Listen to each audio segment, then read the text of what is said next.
Welcome to Second Sunday Talks, hosted by the West Falmouth Quaker Meeting, Peace and Social Order Committee that I'm clerk of. We acknowledge that we're on Wampanoag land. Today is Sunday, January 9th, 2022, and our topic is the Quaker Institute for the Future, a think tank, its origins, current practices, and possible futures for a Quaker think tank, a Quaker approach to research, collaborative practice, and communal discernment. Our speaker today is Greg Cox. He is a co-founder and clerk of the Quaker Institute for the Future. He's a professor of philosophy, peace studies, and language learning at the College of the Atlantic in Maine, a school for human ecology, where he is also a writer of The Ways of Peace, a philosophy of peace as action, and a Quaker approach on research, collaborative practice, and communal discernment. He's a singer-songwriter on the topics of justice, peace, ecology, and love. Second Sunday talks are followed by a question-answer period, and questions can be posed on chat. If you're on YouTube, you can ask questions live. It's filmed and then posted on Facebook. And here is a speaker, Greg Cox. Thank you. Thanks very much, Erica, and thanks to West Falmouth for inviting me for this session. I bring you greetings from what is Wabanaki territory on the coast of Maine, and in particular Bar Harbor, which was known as the Clambake place by the Penobscot and Passamaquoddy. I'm really delighted to see there's such a large and diverse group for this, which include a number of friends who have been involved in a variety of ways, including being on the board of the Quaker Institute for the Future. And I hope that in the dialogue that follows my presentation at the start here, that they will join in as well as others in sharing. I'm going to give sort of a brief history and mission and talk about what we've done, current practices and current issues, and then also a kind of vision that's more coming from me, but it's drawing on the Institute as a whole for looking at the future of it, and hope to spend about 20 minutes doing that and then open it up for discussion. But first, I'd like to share a song because I get kind of excited by these sorts of events and need to kind of center down, and I hope you all will allow me to slow down with this song. It's very brief.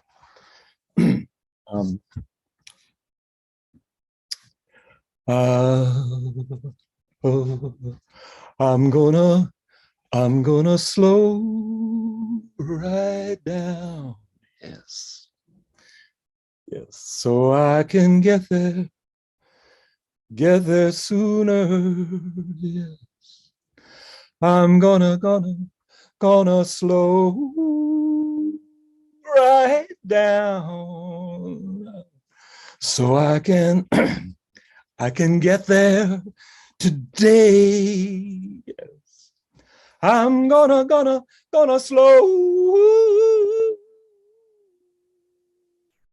right down. Oh, maybe even come to a full stop. Oh, maybe if I come to a full stop, I'm gonna get there right away. Yes.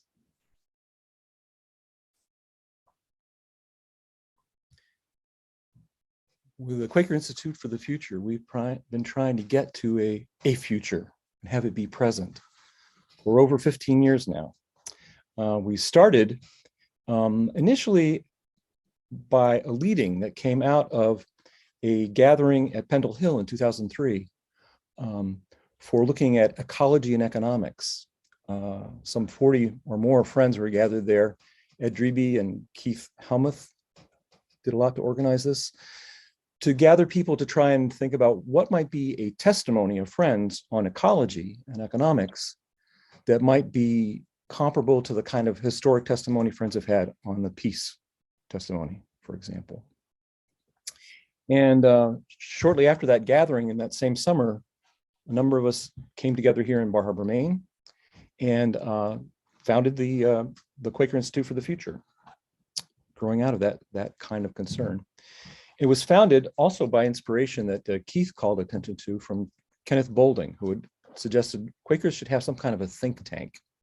And at the time we were thinking, there are all these conservative think tanks that are developing a vision for the future. Quakers should be trying to develop one as well. And from the beginning, we wanted to develop research that would be informed by Quaker values, like the peace testimony or an emerging testimony on ecology.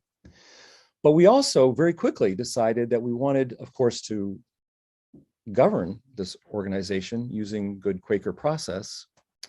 And then as we thought about it and the kinds of methods that Friends use for meetings for worship for the conduct of business, it occurred to us that we should try using similar methods of discernment for the research process itself.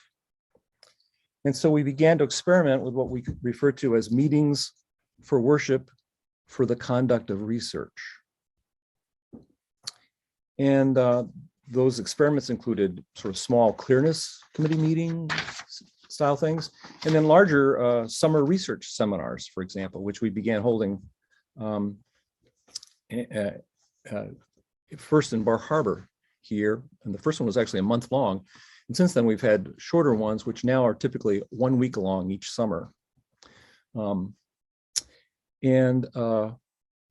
We've also experimented with a variety of other kinds of sort of Quaker originated or rooted kinds of practices, as well as those from other traditions, in trying to do communal collaborative discernment as a framework for doing research. And these have included, for example, the worship dialogue, many of you may be familiar with as a practice, but also Imaging a World Without Weapons, which was developed by Elise Boulding along with Warren Ziegler. Let me switch now to give you some images by sharing on the screen. And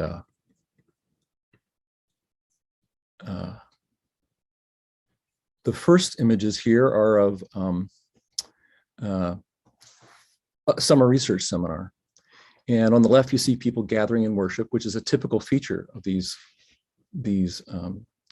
summer research seminars. But after half an hour of worship in the morning, typically on a typical day in the summer research seminar, friends will gather and someone will present, often with a PowerPoint, but in whatever way is appropriate, sometimes a video or just talking, some leading they have. And sometimes it's at a very formative stage where they're just trying to figure out even sort of what the concern is and what the leading is that they're working with. And other times it's all the way to a more polished kind of presentation where people have developed their thought and concern in considerably more detail. The summer research seminars involve opportunities for people to gather in small groups, to hang out together, and to work one-on-one, and even work alone. You see on the left there, for instance, Keith Helmuth doing some writing at one of the first seminars here in Bar Harbor. They also provide a week or more where people are cooking together, eating together, visiting the environment. We've met in not only Bar Harbor, but in Berkeley, California, and Colorado, and Utah, and at West Falmouth Friends Meeting, and elsewhere.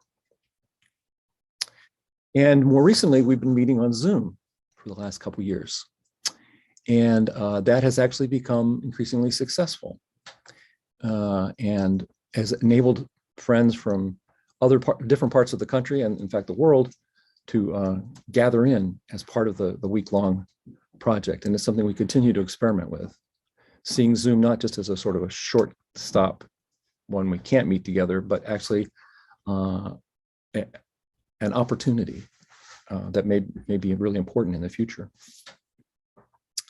Out of the work from the beginning, a number of the projects that we worked on involved ecological and economic issues. And the first big project was a book many of you may be familiar with, Right Relationship, that a team wrote and then went on to share quite widely. And that helped articulate and really promote thinking about ecology in terms of developing right relationships between ourselves and others and the environment in a systematic way, and had a number of substantive proposals for that.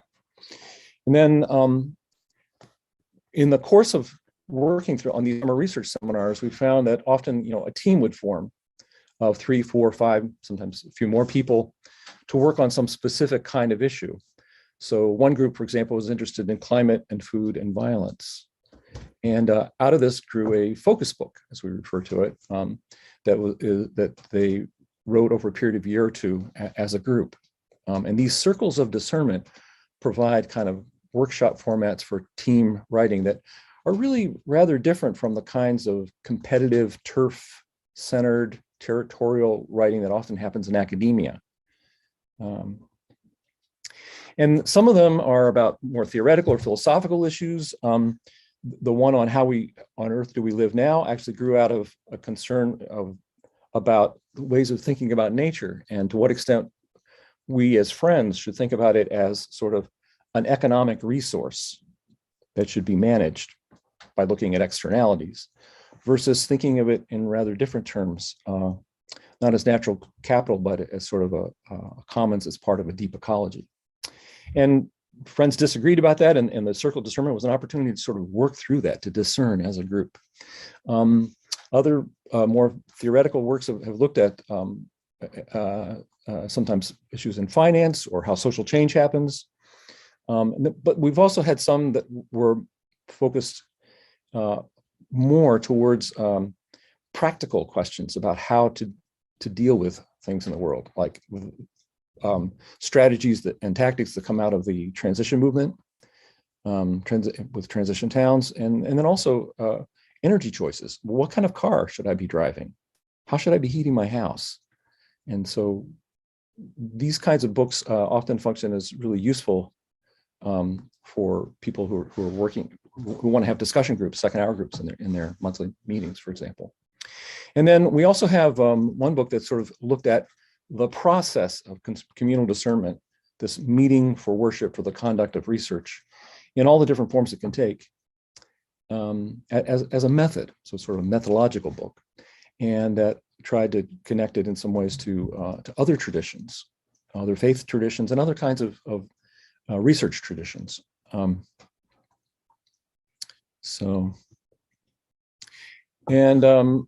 If you want to access these sorts of things, we have a website that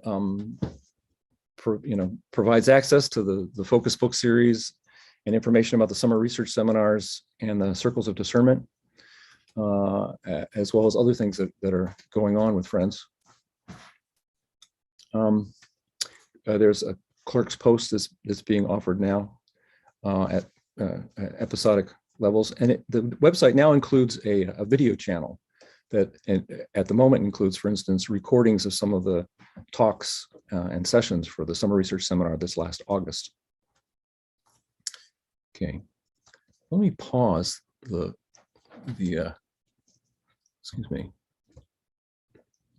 screen share and just talk a little bit more.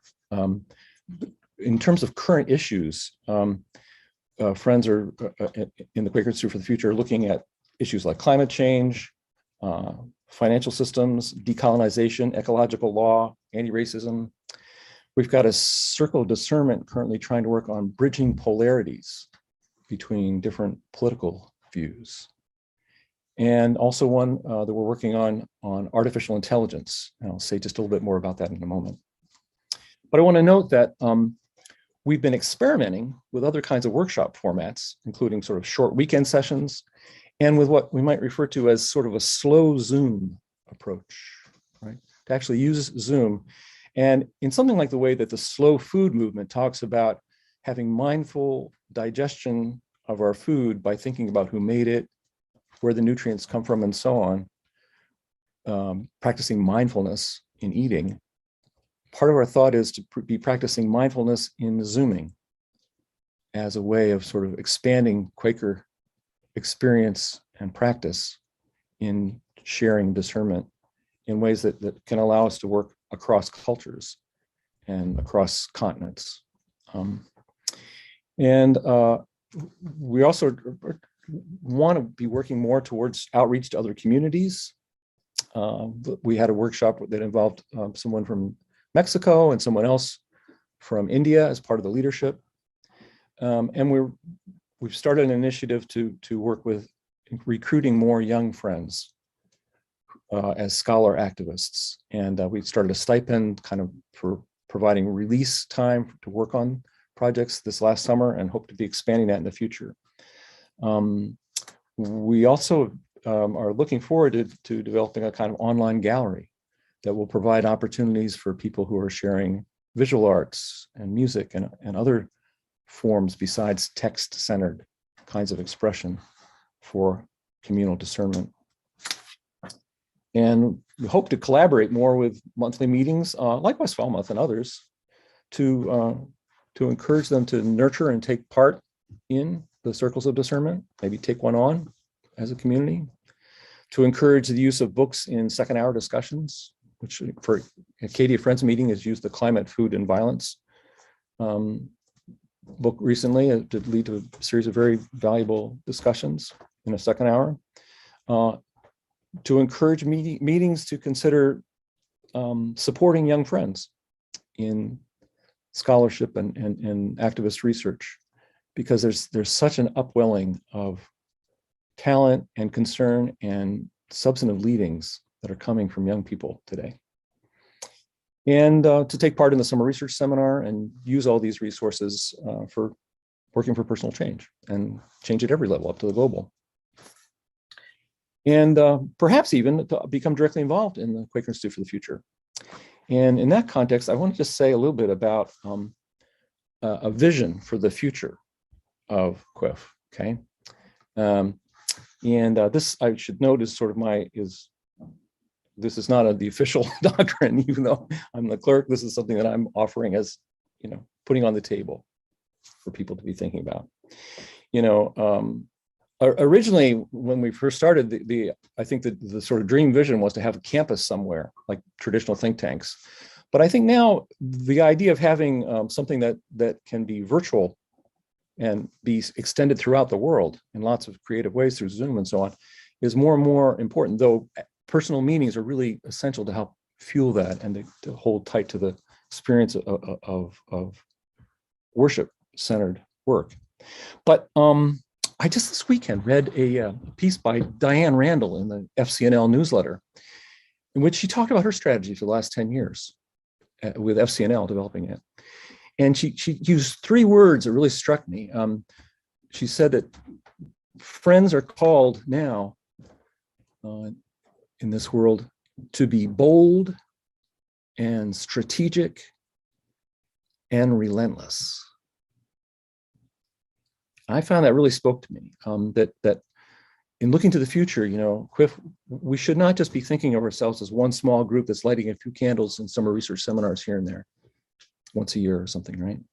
But rather that we should be trying to establish a network of communities, a 50-state strategy, as it were, for the world, of researcher activists that are working in every aspect of our world at every level, from the personal to the global, to grow exponentially, work where a Quaker process of communal discernment is at the heart of the kinds of dialogue and sharing and work that are guiding efforts to transform our world. That it provides a way for us to think about how we can see what love might do in a systematic way. And for me, the fundamental challenge that we face grows out of my understanding of a quote from Gandhi, in which he said, civilization is not an incurable disease, but we must never forget that the English people are currently afflicted by it.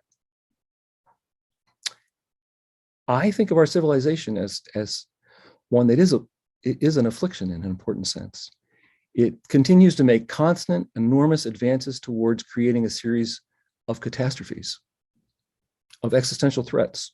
Our economy is causing ecological collapse with irreversible climate change and the sixth great extinction. Our political military systems are fueling arms races towards weapons that are poised for wars of mutually assured destruction. Our technologies of artificial intelligence are growing in power and pervasiveness, and they threaten to transform our world in ways that are profoundly unfriendly to humans and other forms of life. Our moral discourse is collapsing into relativism, in part because it grows out of a kind of colonizing impulse to follow the golden rule of treating ourselves and treating others as we ourselves would want to be treated, rather than following what I would call the rainbow rule, which means treating others as they would want to be treated.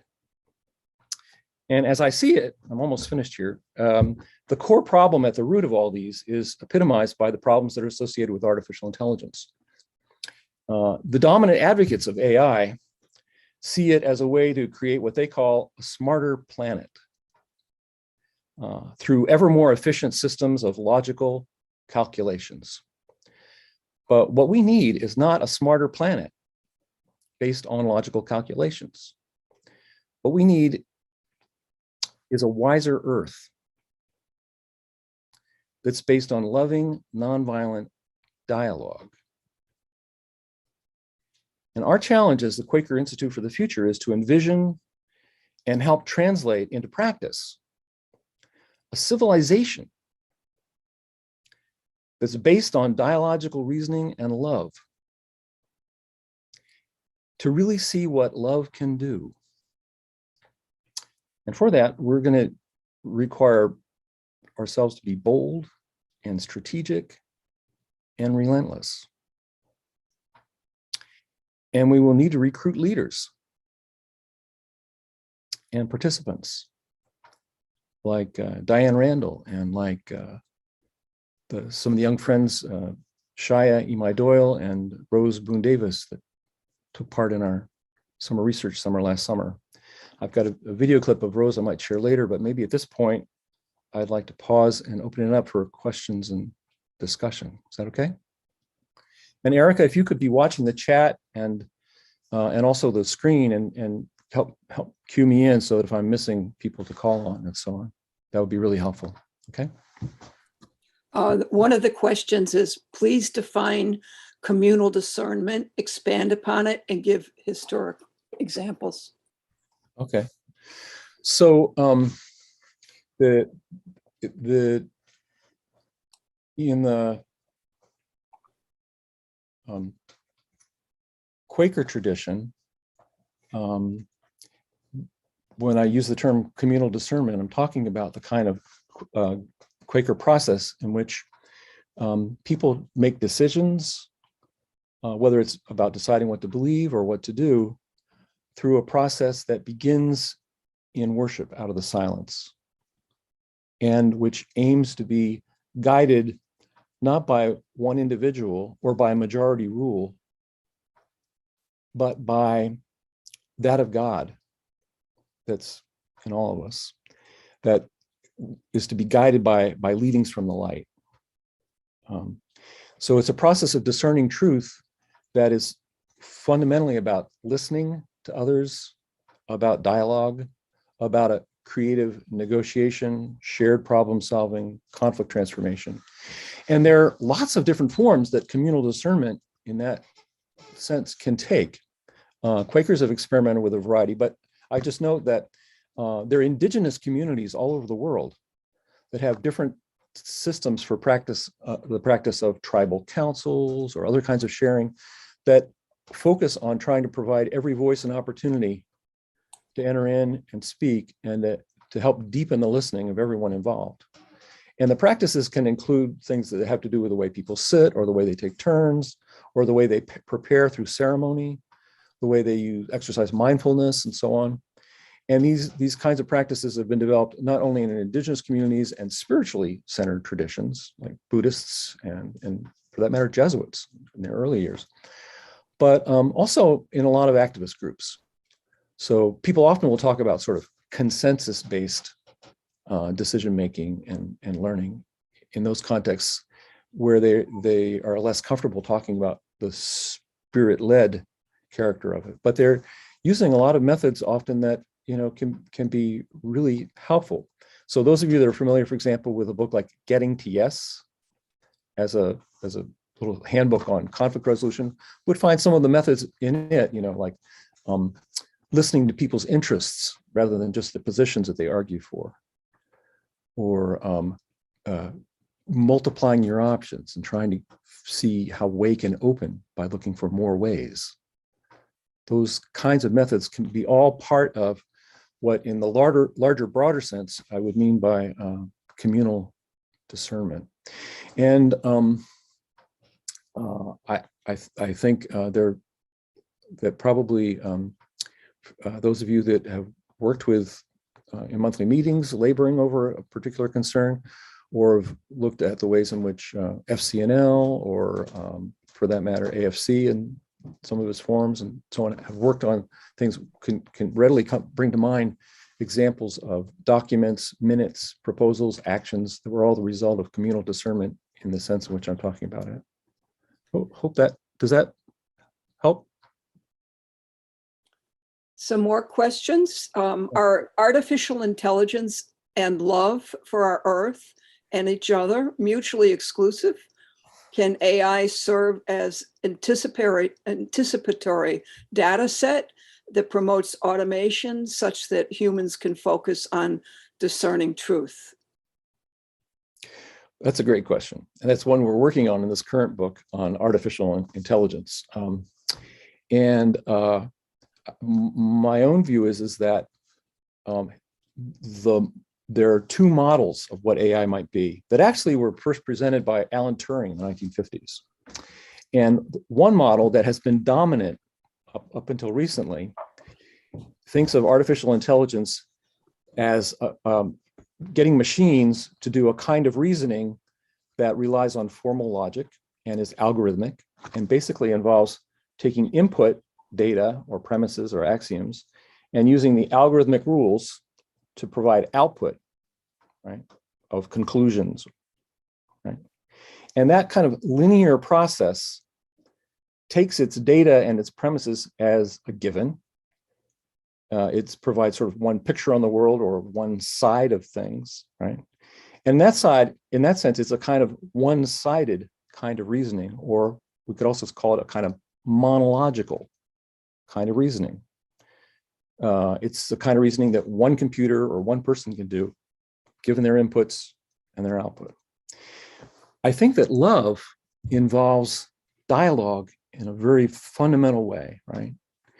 And dialogical reasoning of the kind I was talking about with communal discernment here, conflict resolution, conflict transformation, negotiation, always involves starting with two or more people who are encountering each other and who don't take each other's assumptions and data as given. In fact, they may differ in what they think are accurate perceptions of the world or beliefs about it. And what the dialogue is about is actually sort of trying to negotiate, to come to terms, to go through dialogue to arrive at agreement, right? So the nature of the reasoning and the actual steps that are involved in it are very different. They're not algorithmic in the traditional strict sense of the term. They don't take input and just give you automatic output. Instead, a typical kind of strategy of reasoning for this dialogical model is one where it says, for example, when you face a dilemma, think of a third alternative. That's a good strategy. It doesn't tell you what the third alternative is. It doesn't generate output in the way that traditional Turing machine computers do, right? It's instead invites a kind of creative search that's collaborative. So I say all this by way of preface to the answer to this question about AI and can it be, you know, involved in love and dialogue. And I think AI can be, but I think we have to be reinventing artificial intelligence or adding new forms and varieties to it. And my personal view is that within about the last 10 years, with the development of certain kinds of machine learning, and especially most recently with something called GPT-3 and transformer kinds of programs and stuff and also with the development of robotics and sensors, that we're reaching a point where it may be possible to develop AI that is more dialogical, that in richer and more interesting senses can listen to people, and that in richer and more interesting senses can be helpful in trying to think about how we multiply our options and figure out what people's interests are behind their positions. Great. From Maine, this sort of feeds into it. There are basically a couple of questions and a comment from one person. Can you talk more about what is worship dialogue? How does it look? And what role do you see Bitcoin playing in eventually replacing fiat money? I like the work of Mark Moss in El Salvador and Jeff Booth, an entrepreneur who wrote the book, The Price of Tomorrow. Both discuss Bitcoin, but not other cryptocurrencies. So let me take that question in a couple parts. I know. I think I saw the same. Yeah. So can you talk more about what is worship dialogue? And how does it start look? with that? Yeah.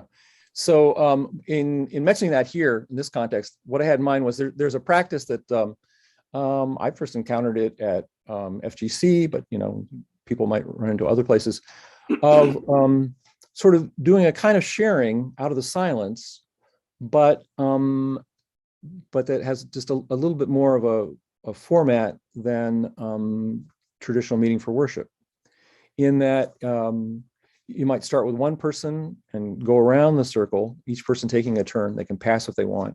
And you start with some silence, and you allow silence between each person, but then you invite each person to share or reflect on a theme, like their experiences of nature as a child, or their difficulties in talking with people who have a different political persuasion, And so it's a structured process that involves working out of the silence, and yet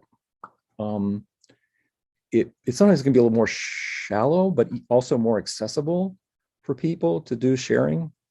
So it's that particular procedure that I had in mind. But I was pointing to it as a sort of an example of ways in which we can vary how we sort of enter into the silence and how it enters into us in the course of collaborative work as researchers and as activists. You can be right in the middle of a busy meeting and just call for a moment of silence. Or you can break into small groups and allow some silence. Or there are various ways in which people can try to deepen the listening, and experimenting with those is something I think that's really important for friends to make progress in this world. There was one other big question about Bitcoin and its place in thinking about the future. Is that fair, Erica? Yeah. And on that, John Howell, I know, was going to be here. Is he here? Or at least he had signed up. Yeah, John, I don't know if you want to say anything about that. I mean, I could sort of wax, but I'm not sure I would wax eloquent on it. And John has been doing a lot of work on financial systems and stuff. I don't know, would you have anything to add to that, or would you refer us to Keith or other people that have worked on these issues in the past? Well, I can say something, but this is a big topic, and one has to, I think, look at the fundamentals of where money systems are coming from. And one of the things is the idea of democratization of a medium of exchange of money is an important idea to come out of the people. And how that democratization occurs is something that people are struggling with at the present time in terms of democratization through a democratically representative government, which some people trust and others don't, or whether there's some other kind of decentralization that put money creation in the hands of people more directly and more decentralized. The thing about that, so the question I think people ought to ask about about money systems is who is creating it, who is getting the benefit of it, who is directing it in such a way that everybody benefits.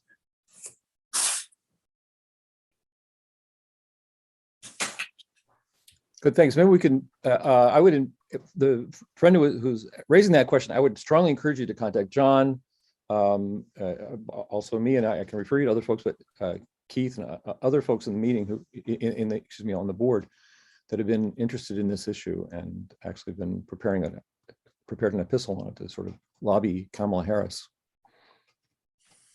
Yeah. There's you want to go on to the next question? Yeah. How could Ethiopia listen to Tigrayans? Listen to what? Tigrayans, I don't know, from Tigray, country Tigray. Yeah. So I don't have a lot of in-depth knowledge about that particular conflict, but I think that there are, I guess what I would do is point you to people who've been doing research on just this kind of issue. So John Paul Lederach has written a book called Preparing for Peace some time ago. And there are a variety of other folks that have written texts on conflict resolution, and I'd be glad to give you other references, but Lederach has actually worked in East Africa as well as in Latin America, for example, trying to think about how to do conflict resolution, conflict transformation, negotiation in contexts outside the US and outside the cultural assumptions and institutions of the US. And one of the things I would just note is that in East Africa, there are a lot of traditions that are really interesting that he describes, some of them for some communities there that are sort of nomadic herds people who live by herding. You know, they have practices like, for example, of having women go between communities, and there are ways in which intermarriage provides kind of channels that are sort of like track 3 or track 2 forms of diplomacy, as it were, that provide back tracks for people to communicate and develop proposals. There are ways in which they draw on traditions of what in the US we would tend to refer to as restorative justice, where rather than figuring out, you know, who was right and what punishment should the wrong person have, the aim is to figure out how can we make our community whole again? How can we, or our communities whole with each other through some kinds of symbolic or substantive acts? And so in trying to explore what to do in that particular context, those are the kinds of resources that I would start to look to. I hope that's at least initially helpful. First, one of the comments is that you're doing a really great job. So we keep throwing little pins towards you. How can the next one? There are a lot of questions. It's good. How can we apply boldness, strategy, relentlessness to convincing the Senate to enact legislation safeguarding democracy?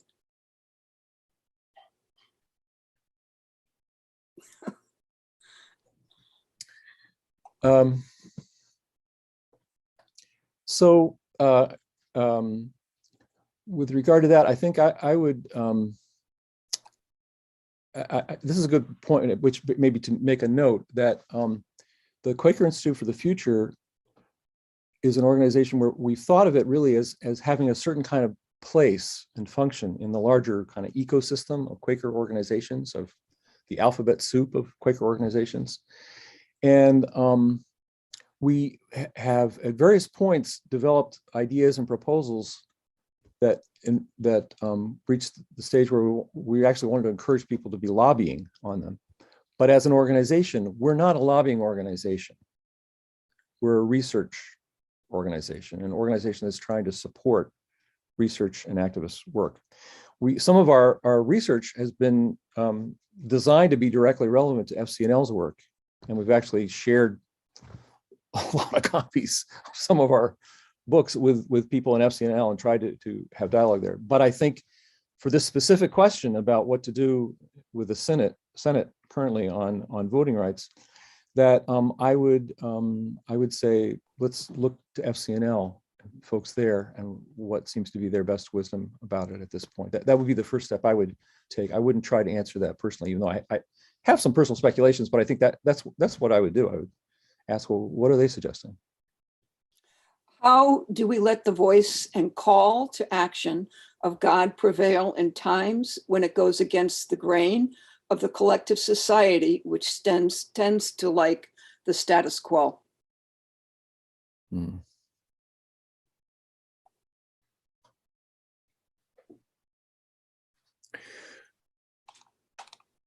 Well, I think for me, that actually raises several questions. One is sort of how do you keep hope and keep going personally when things can seem overwhelming?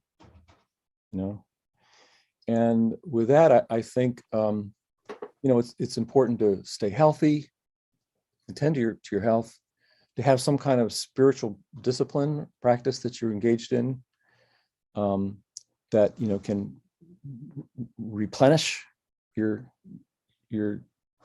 largeness of mind and your perspective on the world, and to take a long range historic kind of perspective on things personally. So often, in working with activists and being an activist myself, there have been times when I say, my God, we've been working so hard on this, why haven't we gotten anything done? And yet you go back and look at history and find that it's often the case that in the times where it seems most depressing and overwhelming, because there hasn't been progress. And in fact, it's often seemed impossible to have progress.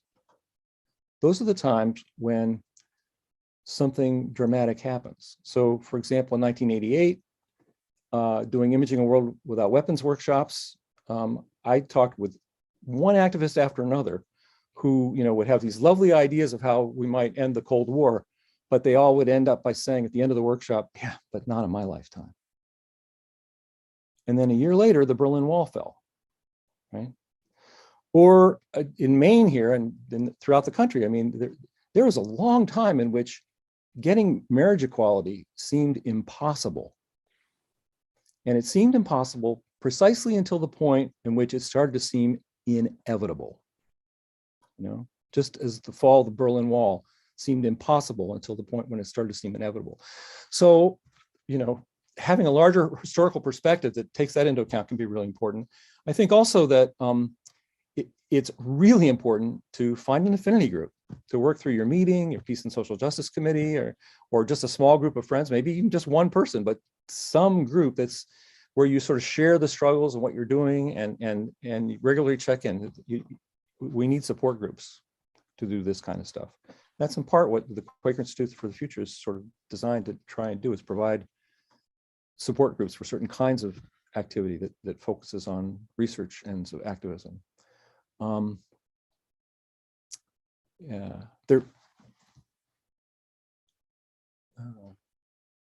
Yeah, maybe I can pause there. There's a lot more to say about those kinds of things, but I This think is along the lines, but more specific. It says, has the Quaker Institute for the Future worked on developing a process to help local meetings decarbonize their meeting houses, perhaps by installing solar systems and switching from heating to heat pumps? If each meeting set an example in their community, they could reach out to other churches in the area and share their approach. Individual participants in these meetings and churches would, through these efforts, learn how they might decarbonize individuals and families. so. Let me just share the screen really briefly here for a second. This is a book that came out two or three years ago now, by Robert Bruninga on the right, called Energy Choices. It's available through our website. You can order copies of it through Amazon or through Keith Helmuth or through our Quaker website. But you can also download it for free in PDF version, okay? As with all of our focus books. And it has lots of very concrete, substantive stuff to say about how to make those kinds of energy choices for families in ways that are quite relevant to thinking about it for meetings as well. So that would be the first place I would direct the person who asked that question. There's a comment that's kind of a question. I'm interested in the role of psychobiological safety in being able to engage socially, problem solve, be mindful, etc. Also on dynamic, chaotic system characteristics and our challenges in facing the present to the future, AI, etc. Could the person who asked that question come on and just say briefly what they mean by psychobiological safety? That would be helpful to me in order to answer it. Erica, can you? I only have MR. This is Mark Rains. Hi, Greg. Thank you for today. We have several stress response systems available to us: fight or flight, freeze, faint. But a third one is how we're able to feel safe with each other and use our brains to problem solve and engage socially. And that's something that develops in children, in societies and cultures, and just seems like it's one foundation for being able to do everything else we do, but one that could be overlooked. And so just a nod to that in some of the work that we do, or how as meetings we could nurture and protect that. There's something to know there, but a lot to be challenged by. Great. Well, I'm delighted that you brought that in. And I think, there, in terms of looking at this question of sort of what can love do? What would a civilization based on love be? A lot of times people sort of may initially respond to that as sort of romanticized, sort of wish love, right? And think of a Beatles song or something, and have a very shallow idea of what it's about. But actually, what I would suggest is that we should have a very, very substantive and detailed idea of the forms that love can take. And they should be strongly enriched, for example, by Gandhi and the whole system of practices he developed for Satyagraha to sort of deal with opponents in loving ways. And these included, for him, not just ways to sort of set up sit-ins and boycotts and all that kind of stuff, but ways to prepare for them by practicing, fasting and getting rid of your addictions and, becoming mindful. And I mention this because I think that those start to point at examples of ways in which this kind of psychobiological methods can be introduced. And I think in terms of mindfulness, in the last, 30 or 40 years now, even really, there's been a lot of growing, interesting work on sort of the biology of meditation and the biology of mindfulness, and and how we can use biofeedback loops, for example, to help people learn how to practice certain kinds of mindfulness and so on better. And I think it would be really interesting to expand that, to think not only in terms of mindfulness in the tradition that comes out of Buddhism or some of the Hindu traditions and yoga and so on, but also to how can we use sort of, as it were, biological discernment to understand what's going on when we practice love in the deeper, stronger sense, in which it's not just, treating your neighbor as yourself, the way you'd like to be treated, but treating your enemy the way they would like to be treated. That really more challenging form of love. What's the biology of that? And the next question, and we have very little time and so many questions, is Quaker Institute for the Future using a dialogic discernment process to find its way forward? How does one dialogue with KIF because of that, or about that? I'll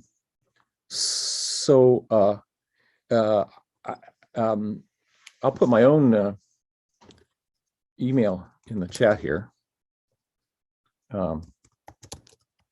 And I'll put the Quaker Institute, let me make sure I get it spelled right, institute.org website. And I would encourage you to also be contacting board members. Today we have here Larry Jordan and Keith Helmuth, and I think Judy Lum was here.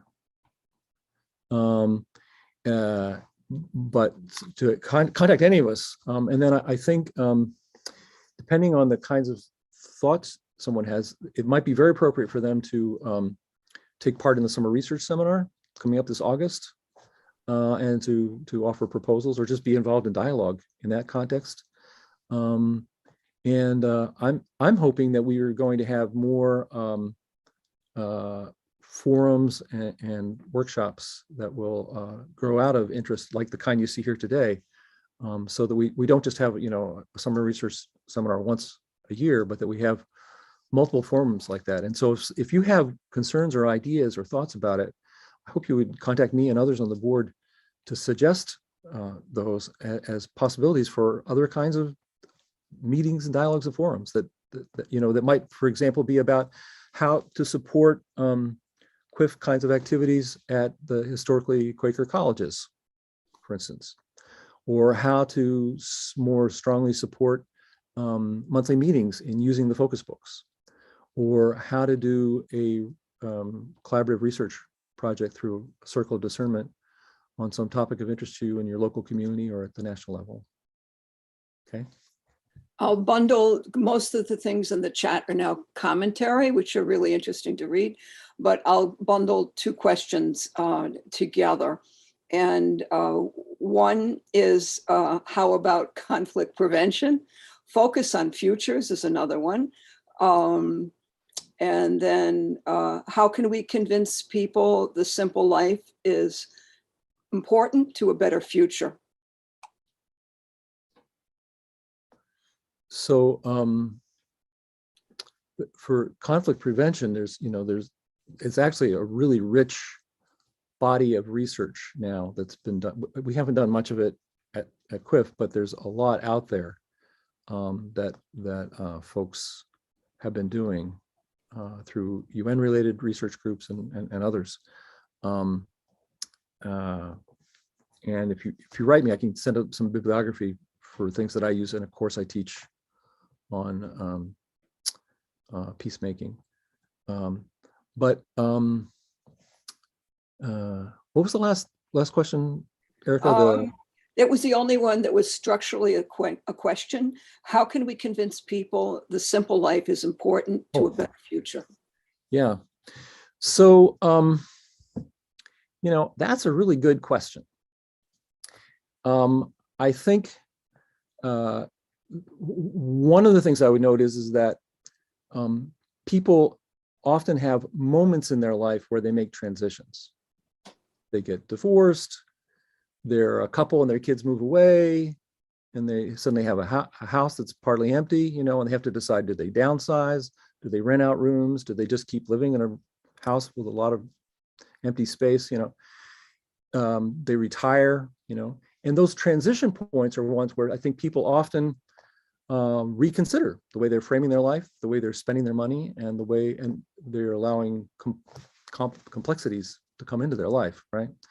So one suggestion is to sort of focus on folks who are at that stage where conversation about it might be most transformative for them. They might be most interested in it and most able to do it. Another is to start with steps that sort of anybody can take.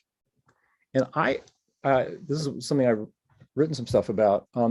I would suggest that we all it's always tricky to frame this in a way that people understand.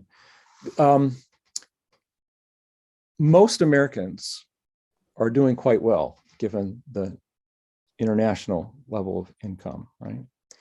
And I would say certainly anybody who's living above the average or maybe even the median income in the United States should consider significant cuts in their personal consumption, personal material consumption, because our planet can't really be sustained if the people who are consuming at the level of the average American or more, if that level of consumption occurs globally by everybody. And so how do you start to, as yourself, and encourage others to make that transition to significantly reduce material consumption? You can start with Christmas presents, and instead of buying, something that was manufactured in another country and some plastic or whatever for somebody to tell them how much you love them, you can give what I would call give the gift of giving, where you write them a check.